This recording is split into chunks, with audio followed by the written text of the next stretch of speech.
दाएं हाथ में पुष्प लेकर के हम अनंत चतुर्दशी की कथा को सुनेंगे। एक समय की बात है, सुमंत नाम का एक ब्राह्मण और उसकी दो बेटियां थीं। एक बेटी का नाम दीक्षा और दूसरी का नाम सुशीला था। सुशीला के विवाह योग होने पर उसकी मां का निधन हो गया। ब्राह्मण सुमंत ने अपनी पुत्री सुशीला का विवाह कौंडिन्य ऋषि से कर दिया।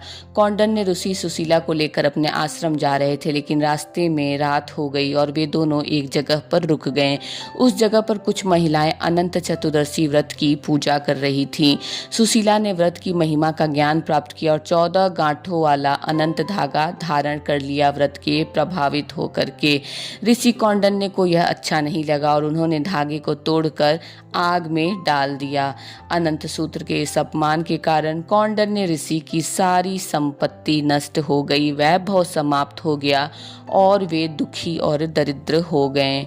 उन्हें एहसास होने लगा कि ऐसा उन्होंने अनंत सूत्र के अपमान के कारण ही हुआ है और वे उस अनंत सूत्र के लिए वन में भटकने लगे।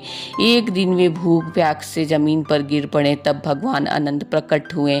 प्रभु ने कहा, कौंडिन्य, तुमने अपनी भूल का पश्चाताप कर लिया है। अब घर जाकर अनंत चतुर्दशी का व्रत करो और 14 साल तक इस व्रत को करना। कौंडिन्य ऋषि ने वैसा ही किया। व्रत के प्रभाव से कौंडिन्य ऋषि का जीवन सुखमय हो गया और उनकी संपत्ति भी वापस हो गई।